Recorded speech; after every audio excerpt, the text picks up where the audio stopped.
Welcome back to the Fit Minute Podcast, where we talk all things health, fitness, and lifestyle. I hope you enjoy the show. Welcome back. I'm your host, Gabby Mazar, and on today's episode, I have Kyle Newell. He's the owner of Newell Strength. Welcome to the show today. How you doing? I'm doing great, Gabby. Thank you for having me. I'm looking forward to this. Yeah, thanks for coming on the show. You work a lot with fasting and mindset and mind mapping, so we're going to get into that today, but I want you to first introduce yourself and talk a little bit about yourself, who you are, and what you do. Sure. So I live in New Jersey. We pretty much grew up here. We were born in Michigan, moved out here in the late 80s. Me and my family, I have three brothers, so that was pretty cool growing up. We're all close in age, all born between 80 and 85. All athletes and whatnot. So I got into training at a pretty early age, through sports. And then high school, I fell in love with fitness. I was doing all the bodybuilding magazines and all this stuff, ordering. I remember ordering my first book on strength. It was a mail order book from the back of a bodybuilding magazine. It was a Bulgarian training system, but it was like, I was really loved it. I fell in love with it. And then from there, went to college, didn't really know what I wanted to do, got a fitness management degree. Didn't really learn too much with that. And then worked with Rutgers football, strength and conditioning. Then went back to school for phys ed, right after that. So I was still trying to figure everything out. A year in, while I'm competing in bodybuilding, decided to start my personal training business at the time. To the point now where that's grown. I resigned from teaching in 2012. We've got two gyms. It's small group personal training, what we do at our brick and mortar. Focus a lot on the mindset, focus a lot on the fasting. I've got three children. 7, 5, and 3, 2 boys and a girl. Got a beautiful wife who we met through teaching. She's since resigned as well from teaching. So we've had to have a really good life and good lifestyle so far. And a lot of my methods are unconventional, and it's just stuff I've learned throughout the years. I've had a lot of great coaches that I've hired to coach myself. I've really always tried to go the unconventional road, not just to challenge, but that's my nature. I'm a challenger. And I try to see, okay, what works, and I test everything on myself, and then I teach it to people. So that's a little bit about me. So I want to go into a little bit about fasting because some people swear by it, some people don't think it's fabulous. But tell me a little bit about fasting, kind of what you've learned and what you think about it, and how your method of fasting works for people, like what the process is and why it can be a game changer. Yeah, sure. So I came across, I'd heard of fasting when I was competing in bodybuilding. Always had the same misconceptions that most people have. Oh, it's going to slow my metabolism. I'm going to lose muscle. I can't do this. 2014, I was coming back from a really horrific knee, / leg injury in 2012. In 2014, I said, what? I'm going to put this injury behind me, and I'm going to get back on stage. I want my wife to see me compete. She'd never seen me compete. I'm about halfway through the prep, so I'm 8 weeks in. So I got 8 weeks left. I would take about 16 weeks. And at that point, Gabby, I would have to pretty much starve myself to get lean, like as ripped as I need to, like 1,500 calories a day, because I've messed myself up so many times prior. That's what I did. That's what I was taught. And it was just miserable. So I'm reading this book by this guy named Lyle McDonald at the time. And he's talking about our stubborn fat. And for women, it's typically our glutes and our thighs. For men, it's typically love handles, lower abs. And he goes on to say, okay, it's a different type of fat cell receptor, some kind of alpha receptor, and it's got a very poor blood supply. And that's the first step of fat loss. You got to get the blood in to mobilize it. And he says the research shows the only way to increase blood flow to those areas is through fasting. Next day, it just clicked in my head. The next day, I adopted it. And I went to what people, probably more people are familiar with. I did like a 16-8. So I did the same amount of food. I was tracking everything. Went from 4 meals to 2 meals.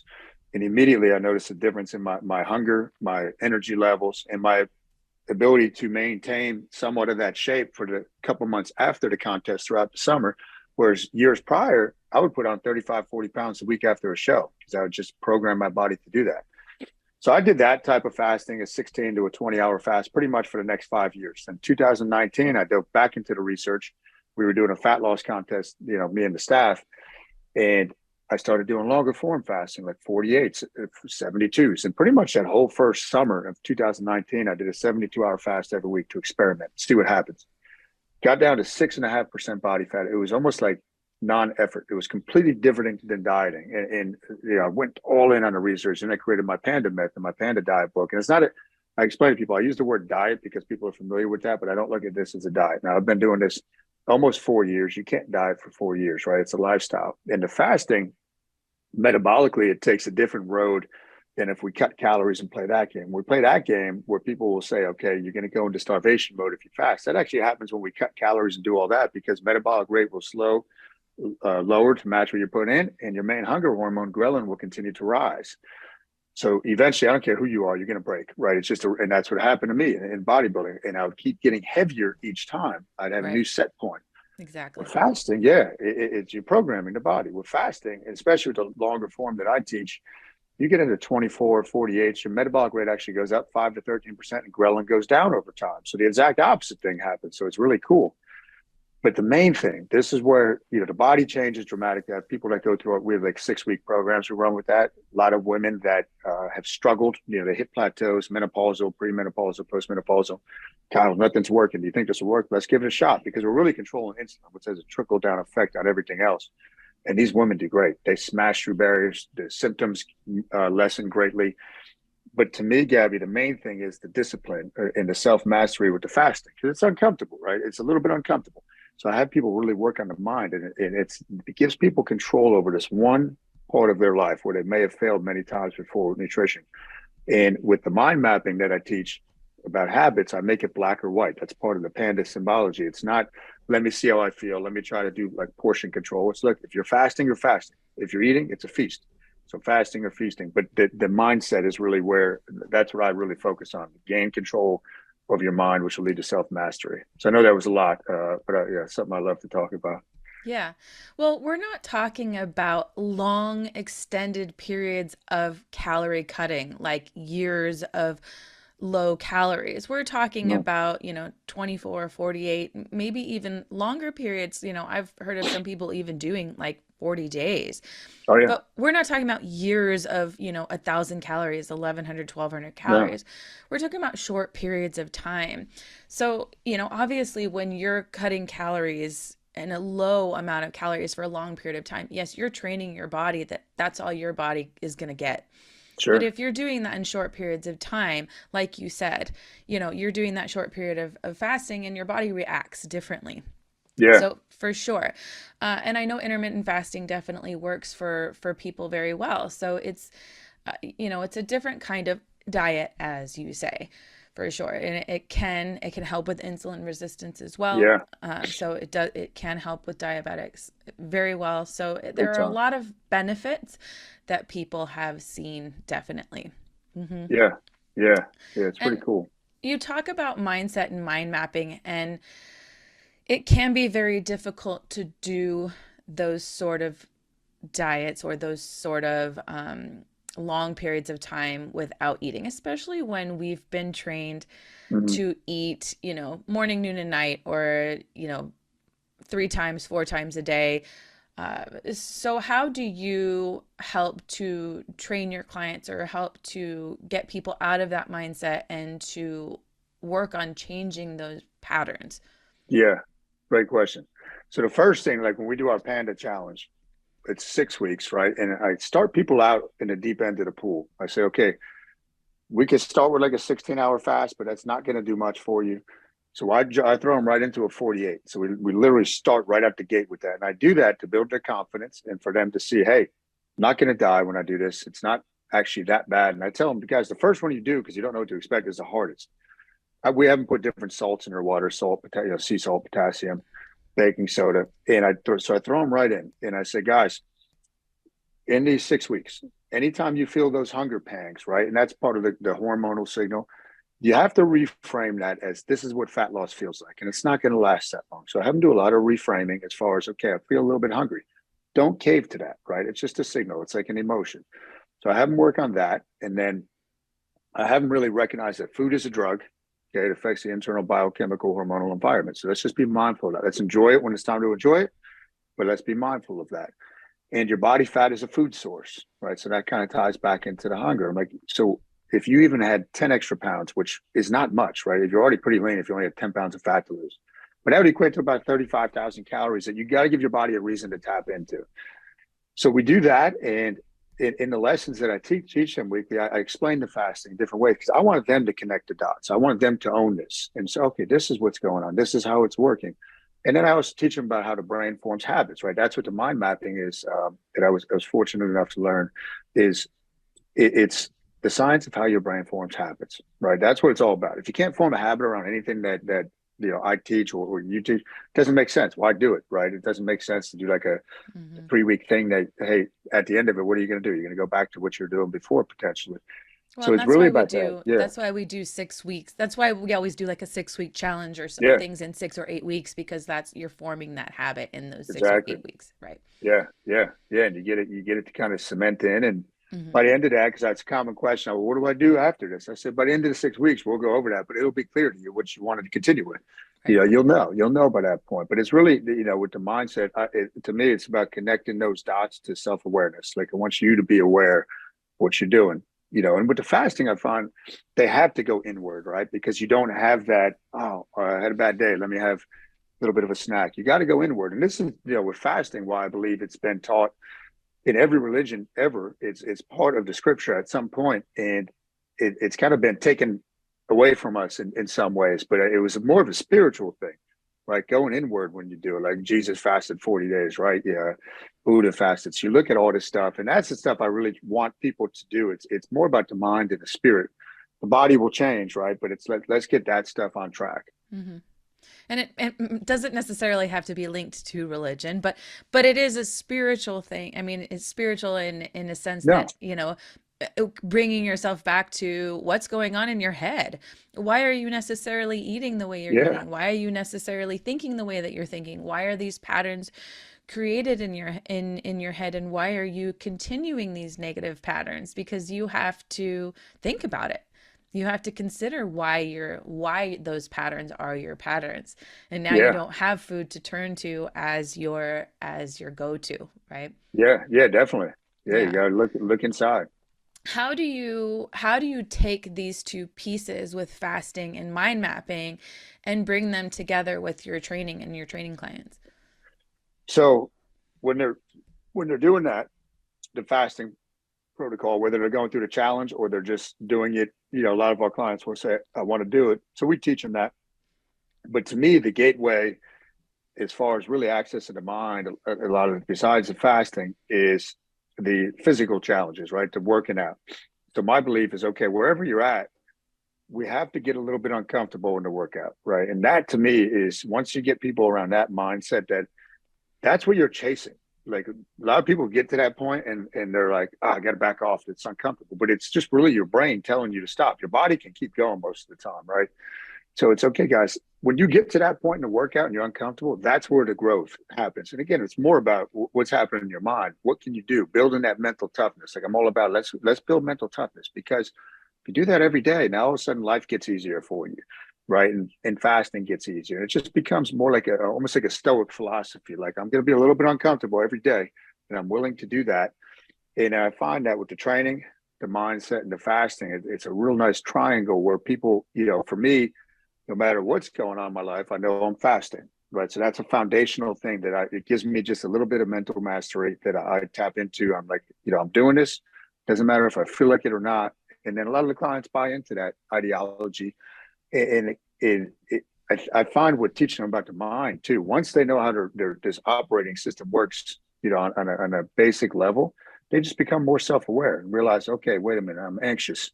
Well, maybe you're having too much thoughts about the future, right? So we teach them that stuff, just to be more aware. But I think it's that holistic approach, and I think it Mm. really helps our clients. Yeah, I love that. I think I definitely try and teach that a lot too. I think one thing I try to come across to clients or just in general is that the first time you do something is going to be the worst time you do something too. So if you slip up, say, you do try going 48 hours and you can't, it's okay. You try again, That's you it. know, Yeah, because you might not make it the first time. You might not make it the second time, but the third time you get it down. yeah, And the fourth time you're even better. And the fifth time you're killing it. yeah, You're never going to be perfect the first time you do something. If we were perfect the first time we do something, then we would never do anything at all, because why are we trying to do anything? it wouldn't mean anything to you. It wouldn't mean anything because we constantly are trying to improve. We constantly have to get better at something, And that comes along with things like fasting or things like diet or things like cooking and exercising, and you always have to improve on what you're doing. So that goes along with pushing yourself a little bit further and getting in that uncomfortable, and even coming into that space of bringing yourself into the world outside of health and fitness. You have to push yourself a little bit further and be uncomfortable to improve in life, to get a little bit better, to get that promotion in your job. Just, maybe, you know, having kids and having families and doing whatever it is, you're always pushing that limit to improve in whatever it is in life. So, taking this aspect and the holistic approach to that transfers into other areas of your life as well. Definitely. Yeah, that's spot on. That is this is like to carry over to the rest of your life. The gym is your greatest teacher. It has been for me anyway. And I love what you said about, like, I always tell people with a faster, it's a practice, right? It's not a finale. It's a practice. You're going to have days where you do better, you do, and it's a practice. And the process, the beauty is in the process with any of this stuff we're doing, right? It's happiness is the path. It's not a destination we get to. Now I'm going to be happy because I'm making $1 million a year. It's like, if you ain't happy on the way there, you're not going to be happy when you get there. Right. So really getting clear on that stuff. But that's beautiful the way you said it. And I think that people find too the benefits of it, and down the road, how they feel later. You don't realize it when you're going through the process, but you look back and think, wow, how has this affected my life? I have less anxiety. I'm happier. I have more energy. I just feel better. My relationships are better. Just in general, your life has more meaning because you're healthier and happier and feel better. You sleep better. All the things, those things add up together to give you a more meaningful, better life. And I don't think you think about it when you're not doing those things. You think things are fine. But then you go through that process, you're still not thinking about it. But when you've been through that process and you look back, you go, I didn't even realize that I was there. I didn't even realize that that was the position that I was in, or that I was feeling those things. But now I realize that that's where I was, and I don't ever want to be there again. Yeah. That self-awareness. Yeah. It's huge. Yeah, you definitely find that self-awareness for sure. And I Yeah. think that's huge. And I don't think that people realize that either, especially during, through exercise and through a health journey. I don't think people realize that that self-awareness comes with that as well. I mean, I think people in the industry know that because we've been doing that our whole lives, but Yeah. it really is a journey through finding yourself and finding what makes you healthy and happy and wanting to live your best life. I know that's like, Yeah. this the cliche thing to say, but it really is, because you want to be able to live longer and live better and healthier just all around. Yeah. Yeah. I agree with exactly what you're saying. It's that, like, if people just came here for the training, and this is I told from day one, like 20 years ago when I started training people, in a month, I should be able to teach you what you need to know, where you can go do this on your own, right? But then what happens, and I'm sure you experience, people stay with you for a long time, and they know what to do with the training, but why are they staying, right? It's more than the training. The physical is just like the doorway into the self-awareness and the journey of being a better person, Right. right? And if they let that's why, to me, like, physical fitness is the foundation. That is the foundation. Your body is a temple. You have to treat it like that. If you don't do that, you'll never achieve high levels of self-awareness. I mean, I have clients who've been with me 5, 10, 13 years, and some of them Amazing. even have their own certifications and still Yeah. come to me 2 to 3 times a week, because it's that connection that you have and that support system that you have, that they've become the person that, they want to be there with you. Even though they do stuff on their own, they still have that accountability of being with you, you Yeah. know. And I think that's awesome, because you, as a coach, right? We evolve, right, in the person's eyes and the client's eyes, and they're coming to you because they're tapping into something that they're not getting anywhere else. And whether it's your mindset, or just your energy, or whatever it is, you. I think that's so cool when that happens with the client. I think it's something you don't get on your own either. I think when you work out on your own, which I think everybody should do, obviously, I think everybody should to do their own thing as well. But I think when you have the accountability of someone else, whether it's you go to the gym with someone else or having a trainer, you have the accountability of someone else that is giving you support. Not just, maybe not just like emotional support, but support in keeping you there, and just having that person that can push you a little bit further and Huge. maybe be there when you're having bad days or whatever it may be. It's that person that is really your partner in your healthy journey in life. Yeah, yeah, it's huge. I mean, I've always had my own coaches, since 2008, coaching me. Like I'll hire people that I vibe with them, and I think it's so important that we all have somebody like that in our life. Yeah. So you also have another book on patella tendon recovery. Let's touch a little bit on that. Can you talk a little bit about Yeah, that and why you wrote a book on that? yeah, it's crazy. So 2012, when I was still teaching, right? So that wound up being my last year of teaching. We weren't. My wife and I knew I was going to stop teaching eventually because I was running the gym and I would be there before school, teach, and then I loved it. It was phys ed. I loved it. It was K to 4. I loved the kids. But anyway, one of those nights, it was in April of 2012, playing in a men's league basketball game. I was sprinting down the court after one of my students' fathers, actually, like he was on the other team. And my left leg just boom exploded. I was in excruciating pain. They wound up calling the game. They had to call an ambulance. Guys are coming over, covering their eyes, and I'm like, "What the hell?" Like I didn't know. I was like, "This." I'd never heard of a ruptured patellar tendon. This is my field, but it's just not a common thing. Took me to the hospital. Anyway, it winds up. So usually, if you rupture a tendon, it'll come off the bone.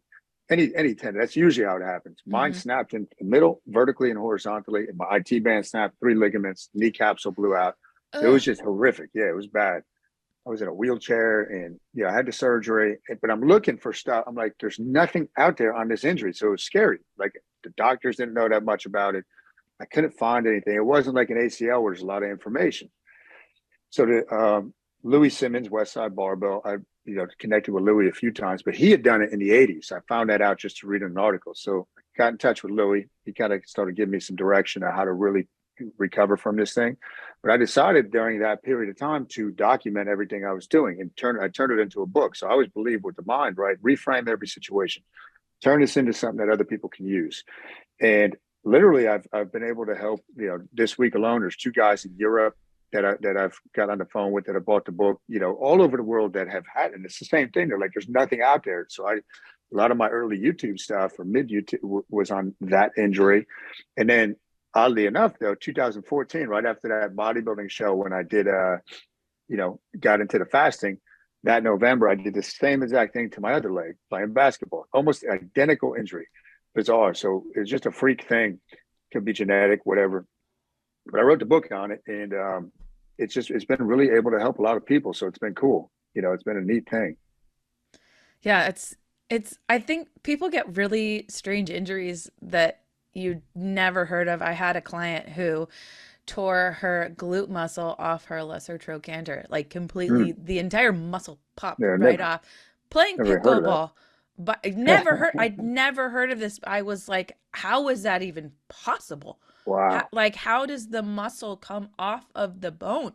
Like, never heard of this. never heard of And yeah, playing pickleball. So be careful, all you pickleball that. players. But it's a dangerous sport. Yeah. But she went to a few different doctors and none of them would even touch it. None of them. They said, nope, it's just going to be like that forever. So she just had this sagging muscle in her Mm. butt. And she finally found a doctor that would reattach it. And now she does Pilates, a couple times a week, and she's completely rehabbed. It took her I'd say about a year of physical therapy and then about another 6 months for her to not be in pain.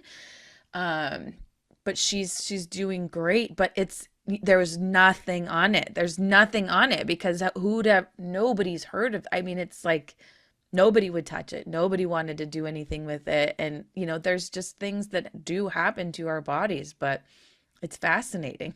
It is, yeah, it is. You encounter it, and then how are you going to come back from this? But it How, is yeah. interesting. Yeah. And, of course, us in the industry were like, oh, I love working with this. Let's do this. Yeah, yeah, because you Like, learn, right? I got this. Go. All Yeah, right. What are we going to do? But, tell me all about it. I don't want to yeah, hear the gross details. Like, don't show me any pictures of like surgery or yeah, anything. yeah, But, yeah, it's fascinating because how do you like, what do they do in rehab? How do they fix this? Like, what's the process? Because I want to know if I ever encounter anything like this, if I ever encounter patella tendon injuries, how do I fix that? How do I how do you take come care of back? that? What's something, and you encounter so many different injuries, so many different things because our bodies are just fascinating. They're fascinating, but they're made they're made to recover. They're made to fix themselves. We just have to work at it to do that, you Yeah, know? definitely. Yeah, the body is brilliant. You just got to give it that opportunity. Exactly, exactly. So you have owned your gyms for a long, long time. You've had many, many clients. Can you give me some fun, amazing stories, things that you love about your gym, things, clients that you love, anything fun or interesting that you'd like to Yeah, share? yeah. So it's been a wild. we- My brothers always joke with me that characters, say somebody's a character, they're just that they flock to me. So we've had so many interesting people throughout the years. The one client that's been with us actually the longest. So this guy was training with me since I was in my parents' basement, back when I first started my business, 2008. So I started in 2007. This guy joined in 2000. He's still here. He's a special needs guy. And his nickname is Turkey, so everybody knows him as Turkey. They call him Turkey. He comes in and he loves it. He comes in with the chaperone, but he's like a staple at the gym. He's in there 3 days a week. It's great socially for him, socially and emotionally. So he's been a great thing. And my team, my staff's been amazing. Like I have Dana, she's been with me since Dana's been with me 10 years. She's one of my facility leaders at one of the locations, and she's been there for the ups and downs. Um, she's been there through everything. Like we were one of the gyms that opened, in spite of the COVID stuff, and there was a lot of it was uncertainty, right? Because they didn't know. I had to go through my lawyers. Are they liable for anything if anything happens? But she stood right by my side. Uh, so just really cool stuff like that. I try to give the people, they just pop in my head, but a lot of our clients will have nicknames, right? They just come to my head, but it's just when they get a nickname, okay, they're going to kind of live on forever, whether they're here or not. And I've developed like one of my first clients at the first gym. He's become like family to us. He's a little bit older, he just turned 60, but he's a great mentor to me. So it's really been a fascinating, fun ride, and it really to see just what the team is doing too, how they've taken on leadership roles. Yeah, that's amazing. I know we made it through COVID too, and just to see how much we've grown after the fact, just the support of our community and the support of our clients has been pretty amazing. And Yeah, we get some characters, but our clients are pretty chill, pretty cool people, you know. And I love that. I love that we have yeah, just some really amazing, cool, like just loving, caring, amazing people, and it's a great community to have. And when you support a community, I mean, we have teachers that have been with us for, as long as we've been open since 2008. So wow, that's a testament to who you are and who your definitely, community is too, that people want to stick with you and be part of that community and those people around you, for sure. So definitely. Yeah, it speaks to the culture that you created when people are with you for that long. You definitely. know, So if anybody wants to find out more about you or your books, they would find you at newellstrength.com. yeah. So they can go to Newell Strength. That's more just for the gym, and Hmm. I don't find too much about myself there, but. On my personal website, kylenewell.com it's actually being updated. It should be done at the end of this week. But right now, we've really been active on Instagram. So Okay. it's at the Panda Man Official. The Panda The Man Panda Man Official. Official. So yeah, and I respond. Yeah, I correspond with everybody through the DMs there. It's me corresponding directly with them. So yeah, that's the best place right now to follow me and get in touch and ask questions. All right. Well, I'll post all that information in my show notes as well, so people can follow you on Instagram and find your books and find information on you. So thanks, Kyle, for coming on the show. I really appreciate it. Yeah, thanks, Gabby. It was a pleasure. You have a Yeah. great day, okay? We'll be Thank in you. touch. Yes, definitely. And thank you everyone for listening. We will see you all next week.